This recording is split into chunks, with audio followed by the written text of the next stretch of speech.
मैं हूँ सरगम पंत और आप सभी का स्वागत है गुरु मंत्र के खास एपिसोड में। और आज हमारे साथ हैं देश के सबसे बड़े गुरु astro scientist GD. Vashishtha ji. जोरदार तालियों से स्वागत कीजिए गुरुदेव का।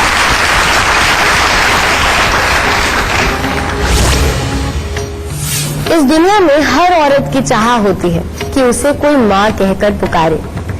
मुझे ऐसा लगता है कि कोई किसी कंपनी का सीईओ क्यों ना बन जाए, कितना भी पैसा क्यों ना कमा ले, अगर उसे संतान का सुख नहीं मिलता तो उसका जीवन बहुत ही अधूरा हो जाता है। तो बस आज हम संतान प्राप्ति के बारे में ही बात करने वाले हैं। और शो की शुरुआत करें उससे पहले आपको याद दिला दूं कि फेसबुक पर गुरु मंत्र के पेज को लाइक कीजिए। वहां गुरुदेव से आप अपना सवाल कर सकते हैं या फिर टीवी स्क्रीन पर फ्लैश हो रही ईमेल आईडी पर आप हमें मेल भी कर सकते हैं। इसके जरिए आपको हमारे शो पर कॉलर बनने का मौका मिलेगा। और अगर आप गुरुदेव से मिलना चाहते हैं और मिलकर के सवाल करना चाहते हैं तो वो भी संभव है। उसके लिए टीवी स्क्रीन पर फ्लैश हो रहे फोन नंबर पर कॉल करें। इससे ज्यादा तरीके आपको और कहाँ मिलेंगे। बातचीत का सिलसिला जारी रखेंगे, पर उससे पहले जानना चाहेंगे मेष, वृषभ और मिथुन राशि वालों का आज का दिन का हाल कैसा रहेगा। सबसे पहले बात करते हैं मेष राशि वालों की। आज मेष राशि वालों के लिए अच्छा दिन है। प्रत्येक कार्य में सफलता मिलेगी। मित्रों के साथ अच्छा समय व्यतीत करेंगे और जिम्मेदारियों का निर्वाह अच्छे ढंग से करेंगे और भाग्य भी आज आपका साथ देगा। वृषभ राशि वालों के लिए आज कुछ खट्टा मीठा दिन है। यात्राएं हो सकती हैं और काम का स्थिर रहेगा, परंतु किसी प्रकार के झूठे आरोप का सामना करना पड़ सकता है और मानसिक तनाव बढ़ेगा। मिथुन राशि वाले अगर आज किसी प्रकार के विवाद से अपनी परेशानी को ना बढ़ाएं तो दिन उत्तम होगा। फिर मनोरंजक यात्राएं होंगी। परिवार में खुशी और प्रसन्नता का माहौल बना रहेगा और कामकाज में सफलता प्राप्त होगी। गुरुदेव, आज हमारे बीच छोटे से नन्हे से लड्डू गोपाल विराजे हैं और आज हम बात भी कर रहे हैं संतान प्राप्ति की। तो क्या कुंडली देखकर ये बताया जा सकता है कि एक व्यक्ति के जीवन में संतान सुख है या नहीं है, और लड्डू गोपाल के क्या कुछ उपाय कर सकते हैं कि उनके घर पे भी किलकारियां गूंजे। हाँ बेटा, जन्म कुंडली बनती ही इंसान की इसलिए है कि उसके अंदर सब कुछ सबसे पहले देखा जा सके। पहले जितने भी राजे महाराजे हुआ करते थे या संवद लोग हुआ करते थे या बहुत ज्ञानी लोग हुआ करते थे, ये जैसे ही बच्चा उत्पन्न होता था सबसे पहले उसकी जन्म कुंडली बनवाते थे। वो समय ऐसा था कि जन्म कुंडली बनने में ही महीना सवा महीना लग जाया करता था, क्योंकि एक एक चीज कैलकुलेट करके ग्रह नक्षत्र की वो पोजीशनिंग बना के वो प्रेडिक्शन लिखने में उनको इतने टाइम लगता था, तो संवेद लोग ही मनवाते थे। लेकिन आज का जमाना ऐसा है कि सिर्फ डेट ऑफ बर्थ, टाइम और प्लेस डालो, एक खटका दबाओ, सब कुछ बाहर आ जाता है। तो अब तो बल्कि और आसान है अपने बारे में जानना। जन्म कुंडली के अंदर जब भी किसी का भी मंगल कमजोर होगा, उसके व्हाइट सेल्स खून के और रेड सेल्स इनको बनने में दिक्कत होती है। ये जब जन्म कुंडली के अंदर खराब हो तो इंसान की वैसे ही क्षमता के अंदर, यानी कि शरीर में बच्चा पैदा करने की क्षमता के जो गुण होते हैं उसमें कमजोरी आ जाती है। लेकिन उसके बाद दूसरा हिस्सा, अगर जन्म कुंडली के अंदर सिर्फ एक चंद्रमा कमजोर हो और वो किसी पापी ग्रहों के साथ संबंध में रख जाए, तो अब इंसान हर तरह से सक्षम होते हुए भी जो एक ताकत होनी चाहिए, जो उसकी स्पर्म्स काउंटिंग होती है उसके अंदर कमजोर होती है। और औरत की कुंडली के अंदर यही चंद्रमा कमजोर हो तो उसके अंडे कमजोर होते हैं। ठीक है। और इसी के साथ में अगर बृहस्पति जन्म कुंडली के अंदर खराब अवस्था के अंदर बच्चे के घर पे बैठ जाए तो ऐसे में होता है कि बच्चा होने लगता है लेकिन अबॉर्ट हो जाता है, बार बार गर्भधारण होता है, वो बार बार खराब होता है। तो ये सारी चीजें जितनी अच्छी तरह से एक ज्योतिषी देख सकता है, एक जन्म कुंडली के अंदर देखी जा सकती है। दुनिया के अंदर कोई भी मेडिकल टेस्ट ऐसा नहीं है कि जो पूरी तरह से इतनी गहराई से और इतनी जल्दी और इतनी स्टीक प्रेडिक्शन के साथ में इसको ये बता सके। तो जन्म कुंडली सबसे बड़ा आधार है इस क्षमता को जानने के लिए और पहले ही जान लेने के लिए। जब अभी बच्चा पैदा हुआ है तभी से ये चीज, और कोई भी अच्छा ज्योतिषी होगा वो चाहे बच्चे की ही कुंडली दिखाई जाए, तो वो जिंदगी के अंदर जो बाधाएं आनी हैं वो उसके स्वभाव की वजह से आनी है, तो उनका भी उपाय बताएगा और साथ में स्वभाव की प्रॉब्लम बताएगा, उसको ठीक कैसे करना है। अगर कुदरती तरफ से वो बाधाएं आनी है तो उनका भी उपाय देगा, इसको हटाया जाए। और अगर इस तरह की प्रॉब्लम हो तो साथ में वो बताएगा कि कौन सी ऐसी चीजें अपने घर में ला करके रखो जिससे कि ये एनर्जी बनी रहे, और प्लस उसके खाने पीने के बारे में भी जरूर बताएगा कि इसको खान पान के अंदर ये चीज देनी बेहद जरूरी है। ठीक है, आप सबको पता होगा, वैसे तो सबके घरों में ये होता है, कोई इंसान किसी भी माशरे से आता हो कि सर्दियों के अंदर ना देसी घी को अंदर आटा या सूजी वगैरह भून के ड्राई फ्रूट वगैरह डाल के ये पुराने समय के अंदर हर घर में ही बना करता था। और खास तौर पे जब कोई औरत जिसके बच्चा होता है उसके बाद में तो खास तौर पे मायके की तरफ से या ससुराल की तरफ से ये चीज मिलती ही थी उसकी ताकत को बरकरार रखने के लिए। बेटा ये जो तुमने पूछा उसका सवाल तो तुम्हारा कंप्लीट हो गया कि हाँ जन्म कुंडली से ये देखा जा सकता है, लेकिन इसका मैं इलाज भी साथ ही दे रहा हूं।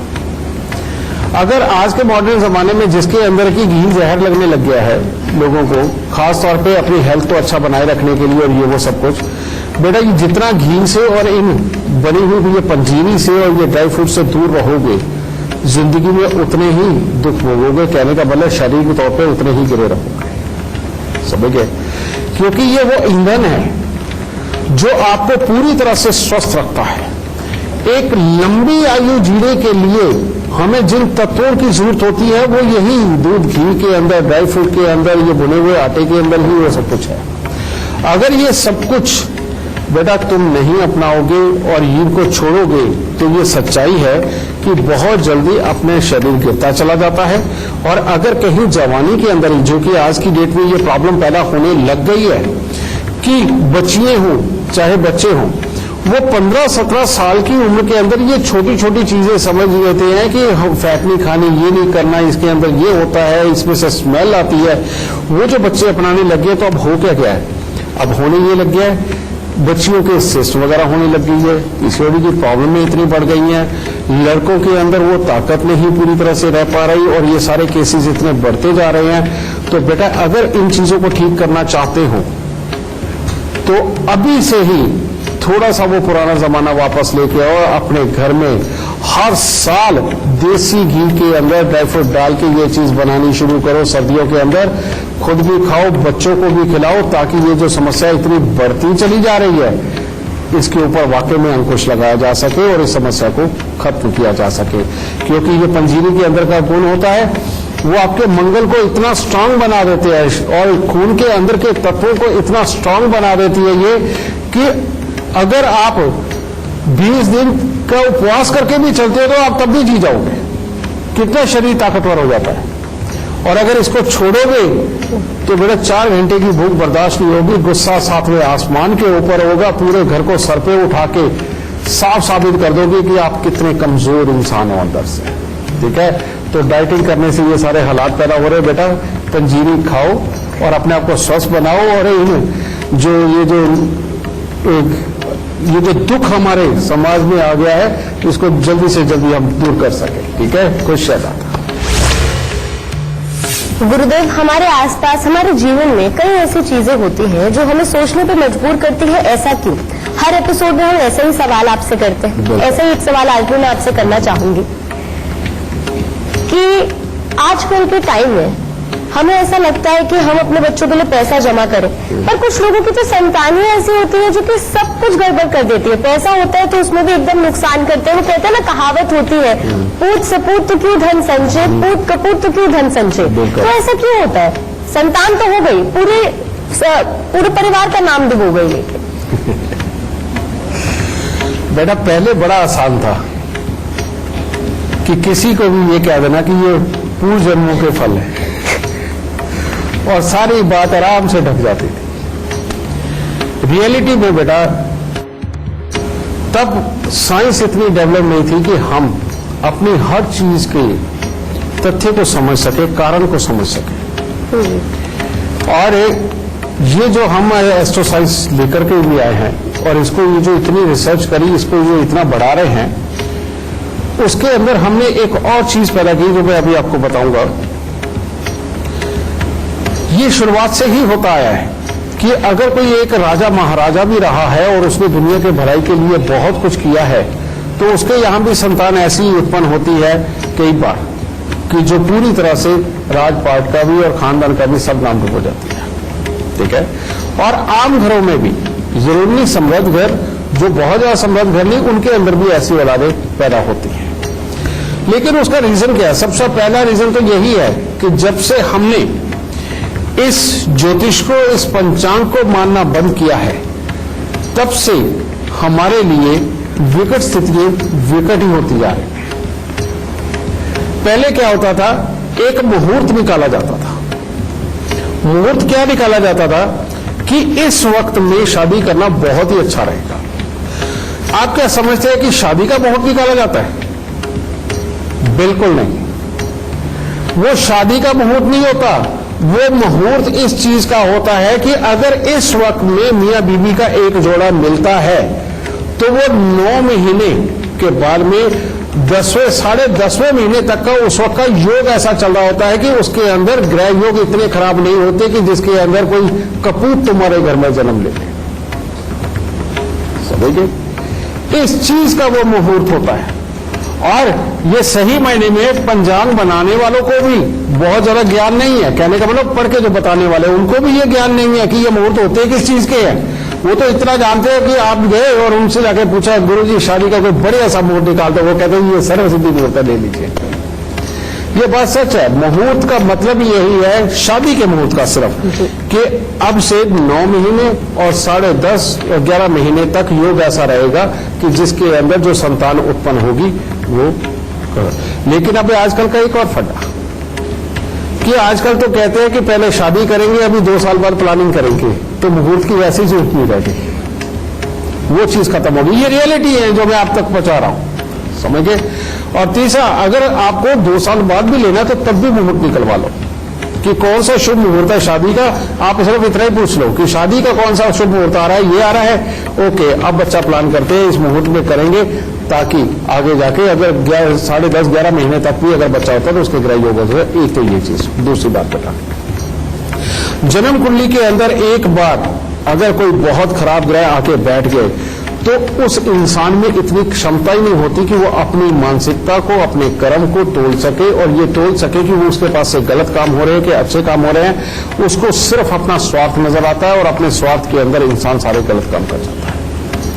और इसको सिर्फ एस्ट्रोलॉजिकल वे में ही हटाया जा सकता है। या इसके सिम्टम्स कैसे नजर आते हैं? सिंपल, जैसे जैसे बच्चा बढ़ने लगता है, जब वो बहुत चिड़चिड़ा होने लगता है, जब उसको माँ बाप की कही हुई बात उसको मानने की जगह हर चीज के अंदर वो माँ बाप की बात का विरोध करने लगे, समझ लो ये कपूत पैदा हो गया। इसका इलाज करना बेहद जरूरी है। अगर ये इलाज नहीं हुआ तो समझो खराब।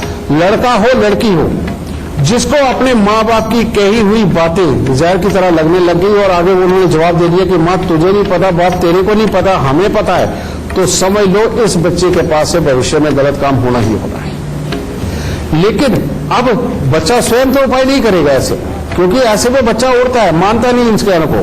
तो उसमें आप लोगों को उपाय करना होता है, यानी कि माँ बाप को। और माँ बाप क्या क्या कर सकते हैं ऐसे बच्चे के लिए, वो मैं बता देता हूं। ऐसे बच्चे को किसी भी बहाने से दूध के अंदर शहद डाल के जरूर दो। दूध के अंदर कभी कभार केसर वाला दूध उसको जरूर पिलाते रहो और मंथ में कम से कम 3-4 बार तो कम से कम होना चाहिए। तीसरा, तुम्हें क्या करना है, ज्यादा से ज्यादा कोशिश करो कि जिस कमरे के अंदर वो बच्चा सोता है वहां पर लाल रंग, पिंक कलर, सफेद कलर, हल्का ग्रीन कलर ये हो। उसके अंदर purple, dark green, blue, black बिल्कुल ना हो। और बच्चे को प्यार से ही मनाने की कोशिश करें या चुपके से उसके काले नीले कोशिश करें, क्योंकि ऐसे बच्चों के लिए काला और नीला रंग के एक तरह का जहर की तरह होता है।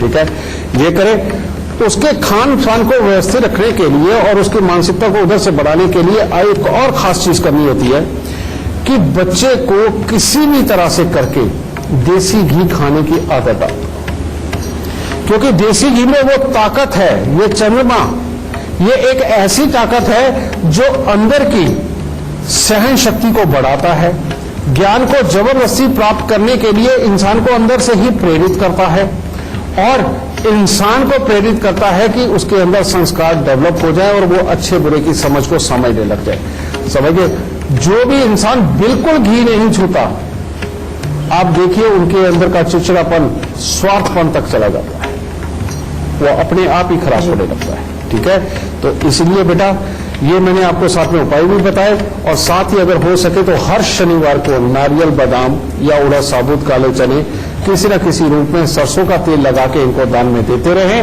और लाल रंग, पिंक कलर, लाइट कलर जिसके अंदर काला, नीला, हरा ना हो दाग, बेटा ये बच्चे के कमरे में स्थापित करें। और खान पान में मैंने आपको ये बताया और उपाय के तौर पे नारियल बादाम का उपाय बताया बेटा, इनको करके देखिए, बच्चे नाम डुबोने वाले नहीं रहेंगे। अगर ऐसा कुंडली में योग भी होगा तो तब भी कहीं ना कहीं कुछ ना कुछ अच्छापन जरूर प्राप्त होगा। शुक्रिया गुरुदेव। बातचीत का सिलसिला जारी रखेंगे, पर उससे पहले जानना चाहेंगे कर्क सिंह और कन्या राशि वालों का आज का दिन का हाल कैसा रहेगा। कर्क राशि आज अच्छी जा रही है, मित्रों का सहयोग मिलेगा, मांगलिक कार्यक्रम में शामिल हो सकते हैं, परिवार का सुख अच्छा मिलेगा और गृह सुख भी अच्छा बना रहेगा। सिंह राशि वालों का आज दिन काफी उत्तम है, परंतु माता पिता की ओर से चिंताएं बढ़ सकती हैं। आपकी धार्मिक कार्यों में रुचि बढ़ी रहेगी, कार्य में सफलता मिलेगी, शरीर में चुस्ती फुर्ती बनी रहेगी और काफी प्रभावशाली व्यक्तित्व आज आप साबित होंगे। कन्या राशि आज अच्छी नहीं है, यात्राएं हो सकती हैं, बेवजह के वाद विवाद में फंस सकते हैं, आपको या परिवार के किसी सदस्यों को स्वास्थ्य संबंधी परेशानियों का सामना करना पड़ सकता है।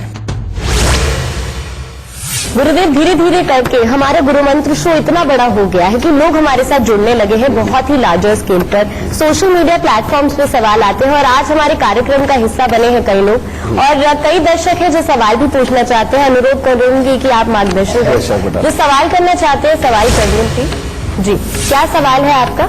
नमस्कार गुरुदेव, मेरा नाम सपना है, मैं पलवल से आई हूँ। मैं WIT कॉलेज से ITS का कोर्स कर रही हूँ। जैसे कि हम देखते हैं कि हर रोज लड़कियों की सेफ्टी बहुत कम होती जा रही है, जैसे रोज छेड़छाड़ की घटनाएं बढ़ रही है, रोज रेप केसेस हो रहे हैं। एक लड़की जब भी घर से निकलती है उसके माँ बाप हमेशा यही टेंशन में रहते हैं, पता नहीं हमारी लड़की कैसी होगी। अगर थोड़ी सी भी लेट होती है तो बस यही सोचते पता नहीं हमारी बेटी कहाँ होगी, कैसी होगी। तो गुरुदेव हम कैसे उनको हौसला दे, अगर हम सेफ भी है ना तो भी वो टेंशन में रहते हैं, हम कैसे उनको ये विश्वास दिलाए कि हम सेफ है। बेटा तुम ठीक कह रही हो। हाँ जी। ये जो प्रॉब्लम पैदा हुई है ये इन्हीं माँ बाप ने की है, इन्हीं माँ बाप ने इसलिए करी कि ये जो फर्क रख के चले वो पहले कि बेटी सिर्फ घर संभालने के लिए होती है और बेटा कमाने के लिए होता है। और दादियां तो खास तौर पे ऐसी रही हैं जो पोतों को बड़ा प्यार करती थी, पोती को देखना भी पसंद नहीं करती थी। और आज जमाना बदल रहा है, आज जब लड़कों की हिम्मत बहुत ज्यादा बढ़ गई है लेकिन ज्ञान कम हो गया है, समझे, और उल्टा हम अपनी लड़कियों को ज्यादा साक्षर करने की तरफ चल पड़े हैं, उनको थोड़ी फ्रीडम भी दे रहे हैं। तो बेटा ये बीच वाला दौर चल रहा है, ये वो दौर चल रहा है जिसके अंदर ज्ञान तो है लेकिन संस्कार जाते जा रहे हैं, समझे। अब परिवार समझने लगे हैं कि ये समस्या कहां से उत्पन्न हो रही है। समस्या कहां से उत्पन्न होनी है बेटा कि जब हमारे गांव खत्म हो रहे हैं, जब हमारा समाज खत्म हो रहा है, जब एक दूसरे की इज्जत करना और एक दूसरे से डरने की ये रिवायत खत्म हो रही है, तो बेटा ये समस्याएं ज्यादा बढ़ रही हैं। और जब ये समस्याएं ज्यादा बढ़ रही है तो ये सही मायने में हम किसी को नहीं कह सकते कि आपकी बेटी के साथ में इस तरह का कुछ बुरा हो रहा है या आपका बेटा बुरा कर रहा है। ये सबको हमें सामूहिक प्रयास ही करने पड़ेंगे। और प्रयास क्या करना पड़ेगा, एक नया समाज फिर से उठाते हैं अपने मंदिरों के साथ में, अपने जो सोशल काम होते हैं उनके अंदर, सबके अंदर बार बार इकट्ठे। और बच्चों को खास तौर पे ये इंस्ट्रक्शन होनी चाहिए बेटा कि जो भी धार्मिक कार्य होगा या जो भी सामाजिक कार्य होगा उसके अंदर बच्चे भी सम्मिलित होंगे ताकि एक दूसरे को जान पहचान सके और एक दूसरे की शर्म वहां पर देख सके। कारण ये कि जो जान पहचान है, जो अपनापन है, जो आपकी सामाजिकता है, अरे वही तो एक डर और शर्म पैदा करता है। और जब आप सामाजिकता खत्म करके, मंदिरों को छोड़ के, सामाजिक कार्यों को छोड़ के, इकट्ठ होना छोड़ के और सिर्फ एक शादी विवाह तक सीमित रह गए कि वो भी खड़ी के खड़ी जाओगे और पंडाल से वापस आ जाओगे, बेटा जब यहां तक का जमाना ले आए हो तो ये डर तो अब सताएगा ही बेटा, समझे। तो सही मायने में जिम्मेवारी लेनी है माँ बाप को, और वो जिम्मेवारी क्या होनी चाहिए? नंबर 1, जो भी तुम्हारे आसपास मंदिर के अंदर या समाज के लिए जो भी गतिविधियां होती है उनके साथ अपने को जोड़ो, और जहां पर भी समाज का कट होता है वहां पर जरूर हो, और स्वयं नहीं बच्चों को भी लेके जाओ, उनकी भी जान पहचान बढ़ाओ ताकि एक दूसरे को पहचान सके, और अगर किसी से कोई गलती हो रही है तो उस वक्त में अपने समाज के आदमी को देख के वो थोड़ा डर सके, झिझक सके, समझे। ये जो डर झिझक होती है बेटा, ये डर नहीं होता, ये सही मायने में संस्कार होते हैं जिनके लिहाज से बच्चा गलती करने से रुकता है। और शहरों के अंदर जब आप ही अपने पड़ोसी को नहीं बुलाते, किसी को कुछ नहीं समझते, और खासतौर पे माँ बाप जब ये कहते हैं कि हमने किसी से लेके खाना है, डरने की क्या जरूरत है, जिन घरों में ये काम होता है, ये बात होती है, उनके यहां बच्चे कभी भी गलतियां कर सकते हैं, समझे, क्योंकि वो पहले ही अपने बच्चों को ये सिखा देते हैं कि तुम्हें किसी से डरने की जरूरत नहीं। और जब आप ही अपने बच्चों को ये सिखाओगे, नहीं बेटा शर्म लिहाज तुम्हें रखना है, संस्कारों में रहना है, और जब कोई लड़कियां तो देखे तो उस वक्त में तूने ये देखना है कि तेरे गांव की इज्जत, तेरे मोहल्ले की इज्जत, ये भी बहुत बड़ी चीज होती है बेटा। गांव और मोहल्ले की इज्जत को बड़ा बनाना सिखाओ अपने बच्चों को, ये सारे बुरापन खत्म होता चला जाएगा। और अगर अपनी अपनी इज्जत आपने रख ली और ये कहा कि हमने किसी से क्या लेना है, तो बेटा ये हादसे आपके बच्चों के साथ में भी हो सकते हैं, समझे बेटा। मैं तो समाज के लिए भाई यही दे सकता हूँ। खुश रहता हूँ, सुखी रहो। सिलसिला जारी रखेंगे, पर उससे पहले जानेंगे तुला, वृश्चिक और धनु राशि वालों का आज का दिन का हाल कैसा रहेगा। तुला राशि का भी दिन कोई खास अच्छा नहीं है। आज पारिवारिक सुख में भी कमी हो सकती है, शरीर में आलस्य की प्रधानता बनी रहेगी, और पढ़ने लिखने वाले बच्चों का पढ़ाई में पूरी तरह से मन नहीं लग पाएगा, और स्वास्थ्य में मिला जुला सा असर रहेगा। वृश्चिक राशि वालों के लिए आज परिवार का सुख तो अच्छा लिखा है, परंतु बाकी का दिन अच्छा नहीं है। सबसे बड़ी बात, आज आप किसी परिचित के द्वारा ठगे जा सकते हैं, इसीलिए आज अपने ही जानकारों से सावधान रहना पड़ेगा। मन अशांत रहेगा, गुस्सा अधिक बढ़ेगा, किसी प्रकार की दुर्घटना का भी योग आज बना हुआ है, इसलिए सावधानी जरूर बरतें। धनु राशि वाले के लिए आज मिला जुला सा दिन है। आपके मन में कामकाज के प्रति नया उत्साह देखने को तो जरूर मिलेगा, परंतु परिस्थितियां आपके विपरीत होने से दिक्कतें आएंगी। आपको अपने स्वास्थ्य का भी आज विशेष ध्यान रखना पड़ेगा। क्या कोई और भी सवाल करना चाहता है?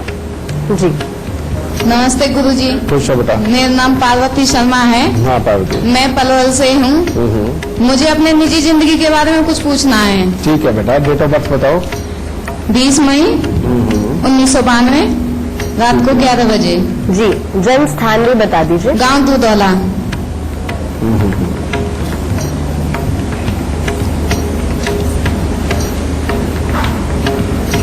क्या जानना चाहता बेटा? गुरुजी मेरी शादीशुदा जिंदगी है, मतलब कि 9 साल में उनके साथ रही थी। उसके बाद से हमारे बीच में ऐसे तनाव पैदा हो गए हैं, अब मैं उनसे अलग हूँ। तुम्हारे बेटा हो गया बेटा? हाँ जी, बेटा है, एक बेटी है। बिल्कुल वही बात बता बेटा। बेटा इसके अंदर दोष तुम्हारी अपनी ही जन्म कुंडली के अंदर है। सूर्य बुध शुक्र का मेल और केतु का बेहद खराब होना, कहते जैसे ही ऐसी कुंडली में लड़की हो तो जैसे ही बेटा पैदा होगा मियां बीवी के सुख खत्म हो जाएंगे। और वो सुख खत्म होने का आधार क्या होगा? गुस्सा, बेमतलब की बदजुबानी, आपस में एक दूसरे के साथ में कोई ना रिलेशन रखने वाली मानसिकता का उत्पन्न हो जाना, समझिए। ये तुम्हारे को अपनी कुंडली का ये ज्ञान पहले करके चलना चाहिए था बेटा, लेकिन बाकी हिस्सों में तुम्हारी कुंडली काफी अच्छी है। इसीलिए बेटा इस उपाय को करो ताकि तुम्हारा नसीब है वो तुम्हारा पूरी तरह से साथ दे और तुम वाकई में कामयाबी की तरफ बढ़ सको। इसके लिए बेटा तुम्हें उपाय करना है, सबसे पहले तांबे की गागर के अंदर मूंग साबुत भर के ढक्कन को पीतल का टांका लगा के उसे जल प्रवाह करो, और अपनी जिंदगी का नियम बना ले कि तूने हर रोज 3 केले तो दान देने ही देने हैं और 43 दिन तक देने हैं, और ये हर साल करना है, हर साल। और चावल और मिश्री जब तेरा बेटा हाथ पड़े या जब भी तू बहते पानी के पास से निकलने वाली हो, ये पानी में बहा के ही निकला कर। मात्र इतना सा उपाय अगर करेगी तो तेरी आगे मैरिड लाइफ, तेरी कमाई की जिंदगी हर तरह से अच्छी होगी, क्योंकि लगन में बैठे हुए बहुत शनि तेरे को बहुत समझदार और बहुत मेहनती बना के आगे जिंदगी में बहुत कामयाब करने के लिए बैठे हुए हैं।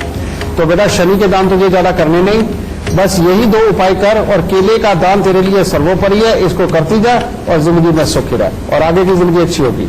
गुरुजी, मतलब कि अब मेरी कंडीशन इस हालत पे है कि मेरा डिवोर्स होने वाला है। अब मुझे आशा भी नहीं है कि बच्चे मुझे मिलेंगे या नहीं।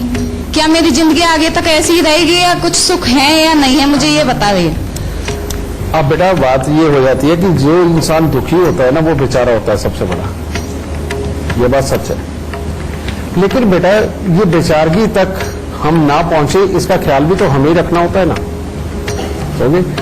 और जब ये ज्ञान है और वाकई में एक अच्छे एस्ट्रोलॉजर मिलते हैं, बेटा ये चीज कुंडली दिखा के अपने लिए पहले ही तैयारी करनी चाहिए ना। और मैंने तो वैसे ही दुनिया के लिए रास्ते खोले हुए कि तुम्हारे यहाँ जो भी काम होने वाला है मेरे यहाँ आके फ्री में पूछ लो। अब मैं तो घरों में फ्री सर्विस नहीं देने जाऊंगा, मेरे यहाँ आकर के फ्री में पूछ लो, मेरे यहाँ आचार्य होते हैं वो आपको सारी सिचुएशन बताएंगे, ठीक है? तो बेटा ये ख्याल तो रखना होता है। अब तो मैं सिर्फ ये उपाय दे सकता हूँ, और जो मैंने उपाय दिए मैंने तेरे को पहले कहा है कि ये उपाय अगर तूने कर लिया आगे तेरी भविष्य में जिंदगी बहुत अच्छी रहेगी, ठीक है? तो सिर्फ ये उपाय कर, इसके बाद ठीक है ये तेरा डिवोर्स होने वाला है और उसके ये योग भी चल रहे हैं और तेरी दूसरी शादी की तैयारियां भी नजर आ रही है मुझे, जो तू स्वयं ही कर लेगी, ठीक है? और ये सारी कर ले, इसके बाद सब अच्छा हो जाएगा बेटा, चिंता मत कर, खुश है, सुखी। धन्यवाद गुरुजी। गुरुदेव, हमारे बीच एक और दर्शक है जो आपसे सवाल पूछना चाहते हैं। क्या सवाल पूछना चाहती हैं? नमस्कार गुरुजी, खुश हो। मैं पहले 1.5 साल पहले मिली थी आपसे, आपने मेरी प्रॉब्लम सॉल्व कर दी थी। इस बार फिर मैं उसी उम्मीद से आई जरूर हूँ। बताओ। एक तो मुझे जॉब की दिक्कत है और मेरी शादी की दिक्कत है। डेट ऑफ बर्थ क्या बेटा? 23 अप्रैल 1992 सुबह के 6:10 सुबह के, और मानसा पंजाब। बेटा जब तक घर से बहुत दूर या विदेश में लड़का नहीं देखती तब तक तेरी शादी संभव नहीं, समझे? इसीलिए घर से कम 100-200 किलोमीटर की दूरी के ऊपर तेरा रिश्ता हो सकता है, या विदेश के लिए लड़का ढूंढे तो बहुत जल्दी ये रिश्ता हो जाएगा। नंबर 1 याद रखिए। नंबर 2, तुम्हारी कुंडली के अंदर बेटा चंद्र और बृहस्पति दोनों ही बहुत खराब अवस्था के अंदर है। इसके अंदर मैंने चंद्र ग्रहण के तुम्हें पहले उपाय दिए होंगे कि ये करने ही करनी है, केले और कंबल वाला उपाय दिया होगा, वो करना ही करना है। लेकिन आज एक नया उपाय दे रहा हूं, और वो उपाय है 43 दिन लगातार 60 ग्राम नाग केसर। नाग केसर बहुत सस्ता होता है, वो केसर नहीं होता, ठीक है? 43 दिन 60 ग्राम नाग केसर लेकर के जल प्रवाह कर दे बेटा, तेरे कामकाज के हालात भी अच्छे हो जाएंगे। लेकिन तेरे को एक चीज बतानी बहुत जरूरी है बेटा, और वो क्या है? तू जीवन में सिर्फ मेहनत के लिए पैदा हुई है, दूर दूर घूमने के लिए और घूमने फिरने वाले काम करने के लिए पैदा हुई है, और किसी से भी अपने सुखों के लिए कुछ भी एक्सपेक्ट करना तेरी लाइफ में बेवकूफी रहेगी। तू तो सिर्फ एक चीज को प्रयास कर कि तू अपने आप काम करे, और काम करके अपने आप कमाए, और कमा करके तेरे पे डिपेंडेंट को तू पाले। और तेरे कामों में जितना ज्यादा घूमना फिरना होगा तेरे को जिंदगी में उतनी सेटिस्फेक्शन मिलेगी, वरना नहीं मिलेगी। क्योंकि तीसरा घर तेरा इतना ज्यादा एक्टिव है, ये दुनिया में सुख देने आते हैं, लेने नहीं आते बेटा, ठीक है? तो इसलिए इन उपायों को कर ताकि तेरा काम हो जाए, यानी कि कामकाज के योग खुल जाए। और जो मैंने बाकी का उपाय बताया बेटा उसको ऐसे चालू रखियो, केले कंबल वाला। शादी के योग अब आएंगे, ये समय तेरा बहुत खराब चल रहा है। ये समय के अंदर दिसंबर 2019 ये क्रॉस होते ही तेरी शादी के योग भी अच्छे होंगे, कामकाज के तो बहुत अच्छे होंगे। और अगर तूने विदेशों के लिए घर से दूर का प्रयास किया तो ये बहुत उत्तम रहेगा, और उसके बाद तेरी अच्छी जिंदगी शुरू होगी। पहले वाले तो 18 साल ही बेकार थे बेटा, ओके? गुरुजी पहले बहुत स्ट्रगल कर लिया मैंने अभी तक, तो शादी के बाद ये नहीं चाहती हूँ मैं। शादी के बाद चाहती हूँ कि मैं खुश रहूँ। कोई बात नहीं। तो और एक दिसंबर 2019 के बाद तेरे खुशियों के दिन आएंगे, समझे? और वो तो आगे 12-14 साल अच्छा जो है झेलेगी। और उसके बाद मैंने तेरे को कहा ना, तो सुख देने के लिए धरती पे आई है, पाने के लिए नहीं आई। अरे जब से मैं पैदा हुई हूँ तब से मेरे मम्मा इतने बीमार है, मतलब उनको कोई राहत ही नहीं है, कहीं से भी कुछ ना कुछ होता रहता है। हाँ बेटा, मैंने तुम्हें चंद्र ग्रहण के जो उपाय दे रखे हैं, अगर जब जब भी छोड़ोगे तेरी माँ ही दुख पाएगी। नहीं, मैंने बहुत करे, हर बार चंद्र ग्रहण पे उपाय करती हूँ मैं। नहीं, उसके अंदर दूसरा भी उपाय है मैं जो यहाँ बता नहीं रहा। चलो ठीक है। कुछ भारी वस्तु भी जल प्रवाह करनी है। हाँ, करी हुई है वो मैंने। हाँ, वो रेगुलर करनी है। हाँ, मैं हर बार करती हूँ। ये करना है, और इसके बिना तो तेरी माँ कभी सुखी हो ही नहीं सकती। ठीक है, आगे भी बातचीत का सिलसिला जारी रखेंगे, पर उससे पहले मकर, कुंभ और मीन राशि वालों का आज का दिन का हाल कैसा रहने वाला है वो भी जान लेते हैं। मकर राशि भी आज कुछ अच्छी कुछ बुरी चल रही है। जो पढ़ने लिखने वाले बच्चे हैं, परीक्षा प्रतियोगिता हो उसमें सफलता के आसार नजर आ रहे हैं। यात्राओं की भी अच्छी संभावना है, परंतु स्वास्थ्य को लेकर के कोई चिंताएं बढ़ सकती हैं और धन के खर्चे भी आज बढ़े हुए नजर आएंगे। कुंभ राशि के बच्चों के लिए तो आज दिन ठीक है। शिक्षा के क्षेत्र में आशानुरूप सफलता मिलती दिखाई दे रही है, परंतु बाकी के कुंभ राशि के व्यक्तियों के लिए आज दिन कुछ खास अच्छा नहीं है। आज आप किसी दबाव में आकर के कार्य करेंगे और मन में तनाव देखने को मिलेगा। धन की चिंता भी सताएगी। मीन राशि आज काफी उत्तम जा रही है। आज बड़ों का आदर सम्मान करेंगे। शुभ समाचार की प्राप्ति हो सकती है। कामकाज ठीक ठाक बना रहेगा और घर में किसी के मेहमान के आने से अच्छा खुशनुमा माहौल बना रहेगा। गुरुदेव, एक और सवाल एक और दर्शक है, क्या सवाल है आपका? नमस्कार गुरुजी, मैं 6 साल से आपके साथ जुड़ी हुई हूँ और शायद ही कोई दिन होता है कि मैं कोई उपाय नहीं करती, और मैं अपने हस्बैंड के लिए पूछना चाहती हूँ। उनका डेट ऑफ बर्थ है 2/6/61। ठीक है, सुबह के 6 बजे। ठीक है। फरीदाबाद है। ये किसकी कुंडली है बेटा? मेरे हस्बैंड की है, भूपेंद्र ग्रोवर नाम है। क्या जानना चाहते हो बेटा? गुरुजी, 2 साल में उनको 2 बार हार्ट अटैक आ गया है और 2 बार स्टंट भी डल चुके हैं। तो मैं ये चाहती हूँ कि उनका स्वास्थ्य एक तो ठीक रहे। पहले तो ये था कि हमारा एक मकान है जो कि साउथ फेसिंग है, वो भी हमने अब चेंज कर लिया है। तो बताओ उनका स्वास्थ्य ठीक रहे, बस मेन तो ये बेटा, तुम्हारे हस्बैंड की कुंडली के अंदर 3 योग खराबी के ऊपर है। पहला है मंगल राहु का मेल। तुम कहती हो कि कोई हर दिन तुम उपाय करती हो, लेकिन अगर ये किचन में बैठ के खाना खाते तो ये प्रॉब्लम नहीं ज्यादा बड़ी आती। एक ये थी। ठीक है। दूसरा, यहाँ पर चंद्र और शनि का मेल, जो कि सही मायने में इंसान को कंफ्यूजन में रखता है, इम्यूनिटी में कमी देता है और आंखों में और सहन शक्ति में भी कमी के योग बनाता है, जो कि शरीर को गिराता चला जाता है। और तीसरा एक और योग है कि बुध का लगन में होना। अगर इन्होंने शराब पी या अंडे खाए तो ये बीमार वैसे ही हो जाए, क्योंकि बुध और शनि दोनों ही खराबी के ऊपर है। इसको ठीक करने के लिए बेटा सबसे पहले तुम्हें राहु का इलाज करना है। और वो राहु का इलाज क्या है? इनके वजन के 10वें हिस्से के जौ लेकर के उनके ऊपर दूध का छींटा मार के उसको जल प्रवाह कर दो। पहला ये। दूसरा उपाय, हमेशा इनको किचन में खाना खाना है। और तीसरा, 43 दिन लगातार सादा पानी बिल्कुल नहीं पीना है। उसके अंदर नींबू, चीनी, ग्लूकोज, स्क्वैश कुछ भी डाल के पिए। सादा पानी बिल्कुल मुंह नहीं लगाना 43 दिन तक। और साथ ही यहाँ पर उसके बाद में हर बृहस्पतिवार को 4 पीले नींबू बिना दाग के लेकर के मंदिर में देते रहे। मात्र इतने से उपाय करवा दो। और बेटा, वो जो सर्दियों के अंदर पंजीरी बना के खिलाते हैं वो जरूर खिलाना, और कहीं ऐसा ना हो कि ये प्रॉब्लम के बाद वो खिलाना इनको बंद कर दो, क्योंकि जीवन शक्ति उसी से बढ़नी है। ठीक है। इसके विपरीत इनको अंडे मत खाने देना, वो इनके दुश्मन है, और अंडा खाना इनकी नसों को ब्लॉकेज वाले हालात पैदा करेगा। ठीक है।